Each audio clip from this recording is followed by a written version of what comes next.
हम लोग अब रेंज ऑफ फंक्शन पढ़ेंगे। तो रेंज के डेफिनेशन में मैंने ये बताया था, फंक्शन की जो डोमेन होती है वो x के द्वारा दी जाती है और डोमेन के प्रत्येक नंबर के करस्पॉन्डिंग तुम्हें y का एक वैल्यू मिलेगा। जब जब x की वैल्यू तुम डोमेन से डाल दोगे फंक्शन में तो y की वैल्यू मिलती जाएगी और वो y के सारे जो कलेक्शंस होते हैं उन्हीं को हम रेंज ऑफ फंक्शंस कहते हैं। तो रेंज कैसे निकाला जाता है? तो रेंज मूल रूप से दो ही पार्ट में पूछा जाता है, लेकिन एक ऐसे भी ले सकते हो कि अगर मान लो कोई फंक्शन ऐसा है जिसमें x जो है डोमेन जो है वो कुछ फाइनाइट नंबर्स है, 2 4 10 20 नंबर्स हैं, तो हर एक नंबर के करस्पॉन्डिंग y की वैल्यू निकालो, उनका जो सेट आएगा वही आंसर हो जाएगा। लेकिन मुख्य रूप से जो दो बातें हैं वो ये है कि अगर डोमेन अगर वो इनफाइनाइट इंटरवल हो, या ध्यान रखने की जरूरत है, इनफाइनाइट इंटरवल। ये इनफाइनाइट इंटरवल किसे कहते हैं? तो वैसा इंटरवल जो -50 से स्टार्ट होकर किसी फाइनाइट नंबर तक जाता हो या किसी फाइनाइट नंबर से स्टार्ट होकर इन्फिनिटी तक जाता हो। ये क्लोज या ओपन कुछ भी रह सकता है, उसके लिए हमको देखने की जरूरत नहीं है।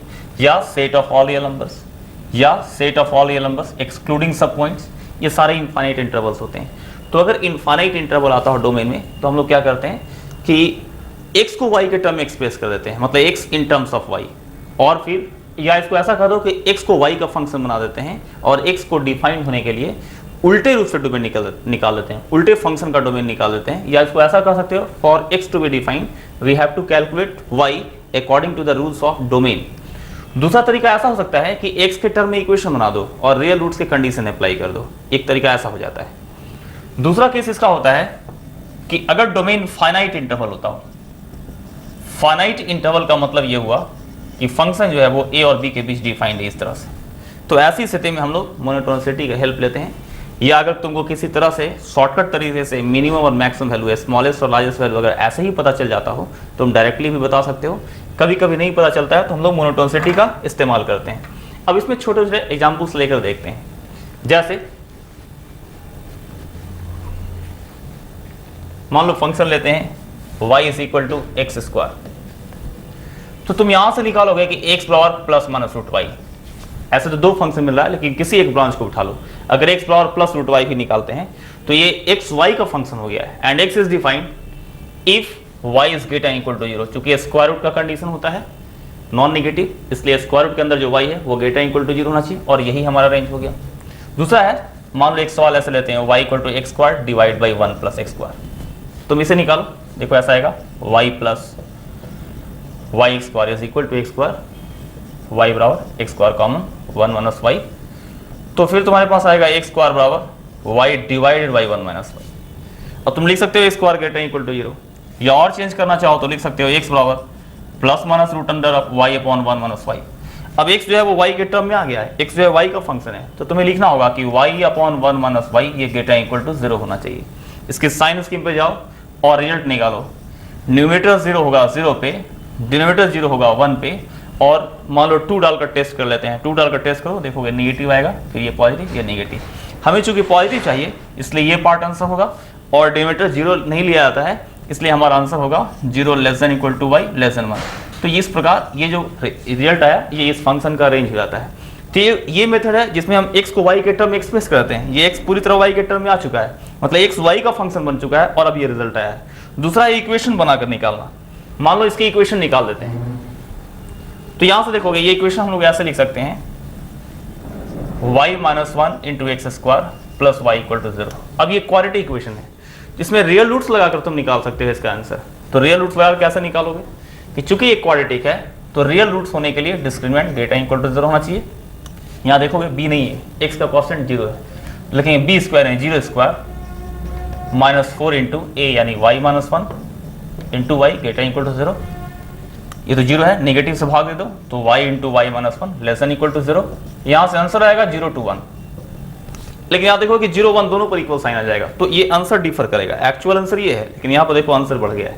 तो इसमें क्या कैलकुलेशन एरर है? तो इसमें क्या होता है, एक अलग से जब इक्वेशन बनाकर रूट्स को रियल करते हुए कंडीशन लगाते हुए जब आंसर लाओगे तो इसमें एक चेक कर लेना पड़ता है, एक्स स्क्वायर का जो कॉफिशिएंट है उसका रूट क्या है। तो इसका रूट है 1। जब इसको तुम 0 करोगे तो देखोगे y इक्वल टू 1 आ जाएगा। तो y इक्वल टू 1 डालकर इसमें चेक कर लेना चाहिए क्या ये सही हो रहा है कि नहीं। तो देखोगे कि फॉर y इक्वल टू 1, अगर हम y इक्वल टू 1 इसमें डालते हैं तो ये रिजल्ट हो जाएगा 0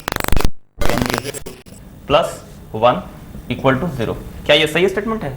ये गलत स्टेटमेंट है। इसका मतलब y इक्वल टू 1 जो यहाँ आया है वो नहीं होना चाहिए।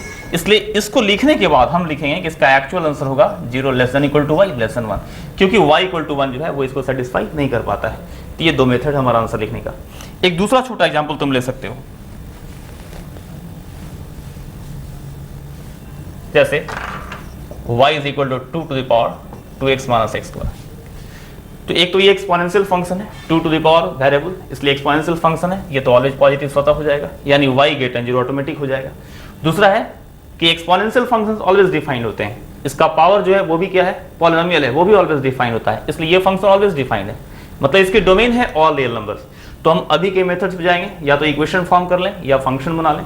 तो इक्वेशन फॉर्म करते हैं, दोनों साइड लॉग लगा लो, होगा log y base 2 is equal to log 2 to the power 2x minus x square base 2, फिर ये इंटू में चलाएगा और log 2 बेस 2 1 हो जाएगा, तो रिजल्ट आया 2x माइनस x स्क्वायर।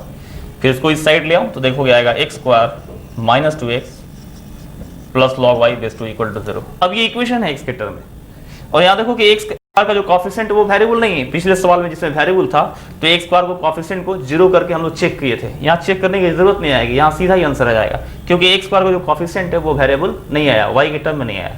तो यहाँ सीधे लिख देंगे roots are real if discriminant is greater equal to 0, यानी b square 4 minus 4 into 1 into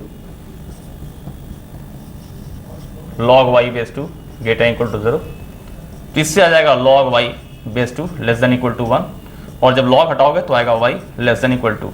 तो y less than equal to आ रहा है, और एक्सपोनेंशियल के रिजल्ट्स जानते हैं कि ये रिजल्ट कभी भी नेगेटिव या जीरो नहीं हो सकता, y ग्रेटर देन 0 आएगा। या यहाँ भी तुम देख सकते हो चूंकि log लग चुका है, इसलिए इसका आर्गुमेंट जो y है वो स्ट्रिक्टली पॉजिटिव होगा। तो y ग्रेटर देन 0 ये और y less than equal to, इन दोनों को मिलाओगे तो तुम्हारा आंसर इस तरह आएगा 0 less than y less than equal to, और ये तुम्हारा एक्चुअल रेंज है। इस फंक्शन की डोमेन सबसे पहले देखो, तो ये 3x square minus 4x plus 5 greater than 0 होना पड़ेगा क्योंकि लॉग का आर्गुमेंट है। और तुम देखोगे कि इसका जो डिस्क्रिमेंट है माइनस 4 होल स्क्वायर या 16 माइनस 4ac, यानी 4 3 12 5 60, ये निगेटिव आ रहा है। और a की जो वैल्यू है, a means coefficient of x square, वो 3 है, ये पॉजिटिव आ रहा है। इसका मतलब ये क्वाड्रेटिक जो होगा वो ऑलवेज ट्रू हो जाएगा, ऑलवेज पॉजिटिव हो जाएगा। तो हम लिख सकते हैं कि this quadratic is positive for all x belongs to R। क्यों? क्योंकि इसका डिस्क्रिमिनेंट नेगेटिव है, a पॉजिटिव है। So this function is defined for all x belongs to R, इसलिए इसका डोमेन क्या है, वो एक इनफाइनाइट इंटरवल है। और जब डोमेन इनफाइनाइट इंटरवल है तो इसका सॉल्यूशन निकालने के लिए हम या तो x को y के टर्म में फंक्शन बनाएं, और नहीं तो इक्वेशन बनाएं। तो पहले इक्वेशन ही बनाते हैं हम लोग, लॉग हटाओ तो ऐसा आएगा e to the power y is equal to 3x square minus 4x plus 5, फिर हो जाएगा 3x square minus 4x plus 5 minus e power y equal to 0। अब ये इक्वेशन क्वाड्रेटिक है x के टर्म में, तो डिस्क्रिमिनेंट ग्रेटर इक्वल टू 0 करेंगे रियल रूट्स के लिए, और उसके बाद आएगा 16 b square minus 4 square 16 minus 4 into 3 into 5 minus e power y, यानी कि ये हो जाएगा 12 into 5 minus e power y, और ये ग्रेटर इक्वल टू 0। तुम देखोगे minus 12 into minus e to power y, ये हो जाएगा 12 e टू पावर y, और 16 माइनस 60 यानी 44 ग्रेटर इक्वल टू 44। तो आएगा e to power y greater equal to 44 by 12, 4 से डिवाइड कर दो, ये हो जाएगा 11/3। तो आ जाएगा y greater equal to log 11/3 बेसी। तो यही रेंज हो जाएगा, मतलब रेंज को तुमको ऐसे लिखना पड़ेगा ln 11/3 टू इनफाइनाइट, इसमें ये इक्वल साइन हो जाएगा, तो ये तुम्हारा रेंज हो गया। अब हम लोग रेंज निकालना सीखेंगे एक ऐसे रैशनल फंक्शन का जिसमें न्यूमरेटर और डिनोमिनेटर में कम से कम एक क्वाड्रेटिक हो। इसको जानने के लिए हम लोग ये सजेस्ट करते हैं कि पहले क्वाड्रेटिक एक्सप्रेशन पढ़ लेना चाहिए। तो क्वाड्रेटिक एक्सप्रेशन की सीढ़ी तुम चाहो तो देख सकते हो। उसका मेथड ये होता है कि अगर न्यूमरेटर डिनोमिनेटर दोनों में से कोई एक क्वाड्रेटिक हो, एक लीनियर हो, या दोनों क्वाड्रेटिक हो, तो ऐसी स्थिति में हम क्रॉस मल्टीप्लाई करके पहले इक्वेशन बनाते हैं। देखो यहाँ इक्वेशन बनाई हुई है, उसके बाद सीधे रियल रूट्स के लिए कंडीशन लगाओगे, डिस्क्रिमिनेंट ग्रेटर इक्वल टू 0, यहाँ डिस्क्रिमिनेंट निकालोगे वो y के टर्म में क्वाड्रेटिक हो जाएगा और वो ग्रेटर इक्वल टू 0, उससे सॉल्व कर दोगे तो डायरेक्ट आंसर आ जाएगा, रेंज मिल जाएगा। तो ये जनरल मेथड है, लेकिन यहाँ हम ये मेथड नहीं अप्लाई करेंगे क्योंकि यहाँ एक खास बात है, न्यूमरेटर और डिनोमिनेटर दोनों में देखोगे एक कॉमन फैक्टर मिलेगा। तो जब जब कॉमन फैक्टर मिलेगा हम इस मेथड को अवॉइड करते हैं। यहाँ देखो x न्यूमरेटर और डिनोमिनेटर दोनों में मौजूद है, कैंसिल हो सकता है। डोमेन इसका आएगा डिनोमिनेटर नॉट 0, यानी x नॉट इक्वल टू -2 0, और x कॉमन लेकर कैंसिल करने के बाद रिजल्ट आएगा x minus 1 divide by x plus 2। लेकिन x चूंकि कॉमन लेना है वो जीरो नहीं होना चाहिए, क्योंकि अगर वो जीरो हो गया तो न्यूमरेटर डिनोमिनेटर दोनों एक साथ जीरो हो जाएगा, y बराबर 0/0 आ जाएगा, जो कि मीनिंगलेस है। इसलिए कैंसिल करते वक्त हम ये कंडीशन लगा देते हैं, वह कॉमन फैक्टर जो कैंसिल हो रहा है वो नॉट इक्वल टू जीरो होना चाहिए, और तब यहाँ से x not equal to zero की एक कंडीशन लग जाएगी। अब इसकी रेंज निकाल देनी, इसका रेंज मतलब इसका रेंज। तो इसका रेंज कैसे निकालेंगे? तो इसका रेंज निकालने के लिए x को y के टर्म में आप क्रॉस मल्टीप्लाई करो तो आएगा x y plus 2y equal to x minus 1। फिर x को इस साइड ले आओ, 2y उधर भेज दो, ऐसा आएगा। फिर x को y के टर्म ला देते हैं। अब देखते हैं कि यह जो x है वो कंप्लीटली y का फंक्शन बन चुका है। अब ये कब डिफाइंड होगा, किस कंडीशन में डिफाइंड होगा, वह कंडीशन ही हमारा आंसर हो जाएगा। तो हम इसको ऐसे लिख सकते हैं कि x इज डिफाइंड इफ, तो बताओ ये रैशनल फंक्शन है, इसके लिए कंडीशन क्या आता है? सिर्फ एक कंडीशन आता है, if denominator not equal to zero, यानी 1 minus y not equal to zero, यानी y नॉट इक्वल टू 1। तो बहुत लड़के यहाँ रेंज लिख देंगे कि इस फंक्शन का जो रेंज आएगा, इसका जो रेंज आएगा वो इसके कंडीशन से निकलेगा, और इसका कंडीशन ये है y नॉट इक्वल टू 1, यानी कोई भी वैल्यू y का हर वैल्यू रेंज आ जाएगा 1 छोड़कर, यानी रेंज तुम्हें लिखना चाहिए ऑल रियल नंबर्स एक्सेप्ट 1। लेकिन यहाँ एक बात हम लोग भूल जाते हैं कि एक कंडीशन आया था x not equal to zero due to common factor.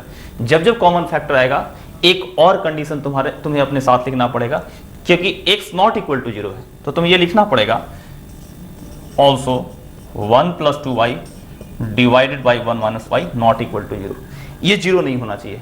तो सवाल ये जीरो होता कब है? जब न्यूमरेटर जीरो हो जाए, और न्यूमरेटर जीरो होगा तो 1 प्लस 2y जीरो होगा। तो चूंकि इसे जीरो नहीं होना है, इसलिए 1 प्लस 2y को जीरो नहीं होना होगा, यानी कि y जो है उसे माइनस हाफ नहीं होना होगा। तो दो कंडीशन आई, एक तो y 1 नहीं हो सकता है, दूसरा माइनस हाफ नहीं हो सकता है, बाकी कुछ भी हो सकता है। इसलिए हम लोग कहेंगे कि जो रेंज आएगा वो रेंज आएगा y belongs to all real numbers except this minus half and this one। Minus half और 1 छोड़कर सारा नंबर जो है, सारा रियल नंबर जो है वो इसका रेंज हो जाएगा। लेकिन ये कैलकुलेशन का ये मेथड हम लोग तभी करते हैं जबकि कॉमन फैक्टर आ रहा हो। जब कॉमन फैक्टर नहीं आएगा तो इस मेथड से जाएंगे, ये क्रॉस मल्टीप्लाई करेंगे और रियल रूट्स के लिए D greater equal to zero करेंगे, डिस्क्रीमेंट y के टर्म में क्वालिटी का आएगा, उस क्वालिटी का तुम साइन स्कीम निकालो, रेंज आ जाएगा। अब एक रेंज का एक सवाल है जिसका इंटरवल जो है, डोमेन इंटरवल जो है वो फाइनाइट रहेगा। ये डिफाइंड होगा जबकि x ग्रेटर इक्वल टू 1 हो, और ये जबकि 5 minus x greater equal to 0, यानी x less than equal to 5। दोनों का कंबाइंड पोर्शन आएगा 1 to 5। देखो ये दो फाइनाइट नंबर के बीच आ रहा है डोमेन इसका। तो इसके लिए हमें मोनोटोनिसिटी अप्लाई करनी होगी, और इसके लिए हम फंक्शन को डिफ्रेंशिएट करते हैं। डेरिवेटिव यूँ आएगा और इसका रूट्स निकालेंगे तभी साइन स्कीम निकलेगा। तो इसको पहले जीरो कर लो, जीरो करोगे तो न्यूमरेटर जीरो होगा। न्यूमरेटर को जीरो करने के बाद देखोगे आएगा 5 माइनस एक्स बराबर एक्स माइनस 1, यानी 2x बराबर 6। तो x की वैल्यू आ जाएगी 3। और हम साइन स्कीम जो निकालेंगे डेरिवेटिव का वो इस 1 से 5 के बीच में निकालेंगे। 1 to 5 बीच में एक रूट, ये 3। अब टेस्ट कर लो, जैसे मान लो हम 2 पर टेस्ट करते हैं, 1 और 3 के बीच 2 पर टेस्ट करते हैं। जैसे ही 2 इसमें डालोगे ये आएगा √3, ये आएगा √1, यानी पॉजिटिव आ जाएगा। और ये दोनों तो पॉजिटिव है ही, तो पॉजिटिव और ये निगेटिव, मतलब 1 to 3 फंक्शन जो है वो इंक्रीजिंग है, इसके बाद फंक्शन डिक्रीजिंग है। तो ये जो रूट्स हैं, बाउंड्री पॉइंट्स और ये जो रूट पॉइंट, इन्हीं में से किसी पर मैक्सिमम मिनिमम होगा। ऐसे फंक्शन जब इंक्रीज करता है तो जहाँ तक वो इंक्रीज करता है वहीं पे मैक्सिमम बनता है। जहाँ से शुरू किया वहाँ मिनिमम बनता है, जहाँ तक वो डिक्रीज करता है वहाँ भी मिनिमम बनता है, मतलब लोएस्ट। इन दोनों में से कोई एक लोएस्ट हो सकता है। तो वैल्यू निकालना पड़ेगा। तो y की वैल्यू निकालो 1 पे, 1 डालते हैं इसमें। देखो ये 0 और ये 4, उसका स्क्वायर रूट, यानी कि यहाँ जो y आएगा वो 2 आएगा, और यहाँ जो y आएगा 3 डाल के देखो, 3 माइनस 1 2, 5 माइनस 3 2, √2 आएगा, और यहाँ भी y का वैल्यू 2 ही आएगा। तो जितने भी वैल्यूज तुम निकाल रहे हो ये मतलब बाउंड्री पॉइंट्स और रूट्स के पॉइंट्स, उसमें जो सबसे छोटा है वो स्मॉलेस्ट हो गया, जो सबसे बड़ा है हाईएस्ट हो गया, और लोएस्ट से हाईएस्ट के बीच का जो इंटरवल है वही रेंज हो जाएगा। मतलब हम कह सकते हैं कि जो रेंज है वो y वो इस 2 और 2√2 के बीच में होगा, 2 से लेकर 2√2 के बीच में। यही हमारा आंसर है। अब हमारे सामने रेंज का एक क्वेश्चन है, y is equal to 3 sin √π²/4 minus x²। तो देखो कि ये इसका स्क्वायर रूट टर्म ये डिफाइंड तब होगा जबकि π²/4 minus x² greater equal to 0 हो, और इससे x minus πr4 to πr4 आ जाएगा, यानी इसकी डोमेन एक फाइनाइट इंटरवल है। तो इसे मोनोटोनिसिटी से बनाया जा सकता है, लेकिन ये ऑब्जेक्टिव सवाल है और ये काफ़ी टाइम टेकिंग हो जाएगा अगर मोनोटोनिसिटी से बनाएंगे। तो चूंकि ये ट्रिग्नोमेट्रिक है इसलिए शॉर्टकट मेथड अप्लाई करते हैं। शॉर्टकट मेथड में क्या करो कि थीटा मान लो इसको, √π²/4 माइनस x², इसे थीटा मान लो, और इस थीटा के बारे में पता करने की कोशिश करो कि थीटा की वैल्यूज क्या आएगी। तो सबसे पहले थीटा का हम मैक्सिमम वैल्यू पता करते हैं। मैक्सिमम वैल्यू थीटा का कितना हो सकता है? तो देखो थीटा मैक्सिमम तब होगा जबकि ये सब्ट्रैक्टिंग फैक्टर जो है, तो जो तुम घटा रहे हो वो मिनिमम हो जाए, और एक्स स्क्वायर की मिनिमम वैल्यू 0 होती है। तो जब मिनिमम घटाओगे तो मैक्सिमम आएगा और थीटा जो है वो मैक्सिमम बन जाएगा। तो इसको ऐसे लिखेंगे √π² 4 minus minimum value of x square जो कि 0 है, तो आ जाएगा π/4। और अगर थीटा की मिनिमम वैल्यू निकालनी है तो एक्स स्क्वायर की मैक्सिमम वैल्यू इससे घटानी होगी। लेकिन यहाँ देखो स्क्वायर रूट है, इसे डिफाइंड भी होना है, तो एक्स स्क्वायर अगर इससे ज़्यादा हो गया तो ये निगेटिव हो जाएगा, और निगेटिव हो जाएगा तो थीटा इमेजनरी हो जाएगा। थीटा इमेजनरी लेना नहीं है, इसलिए एक्स स्क्वायर की मैक्सिमम वैल्यू ताकि थीटा इमेजनरी ना हो वो π² 4 ही हो सकती है। एक्स स्क्वायर जब π² 4 के बराबर होगा तो ये वैल्यू 0 हो जाएगा। अगर π² 4 से ज़्यादा लोगे तो ये निगेटिव हो जाएगा और तब इमेजनरी हो जाएगा। कम ले सकते हैं, लेकिन थीटा का अगर हमको मिनिमम वैल्यू निकालना है तो एक्स स्क्वायर का मैक्सिमम लेना होगा, और ये मैक्सिमम इसके बराबर हो सकता है। तो लिखना होगा √π² 4 माइनस π² 4, और ये 0 हो जाएगा। इस प्रकार देखते हैं कि थीटा जो है वो मेरा 0 से लेकर π/4 के बीच में आ रहा है, यानी फर्स्ट क्वाड्रेंट का एक सेगमेंट है। और फर्स्ट क्वाड्रेंट के सेगमेंट में तुम जानते हो साइन जो होता है वो इंक्रीजिंग होता है, यानी कि sin 0 <= sin थीटा <= sin π/4 आ जाएगा। उसके बाद 3 मल्टीप्लाई भी करना है, 3 मल्टीप्लाई करो 3 sin 0 <= 3 sin थीटा <= 3 sin π/4, तो रिजल्ट आएगा 0 <= 3 sin थीटा, मतलब y <= 3 sin π/4 यानी कि 3/√2, और ये तुम्हारा रेंज हो गया।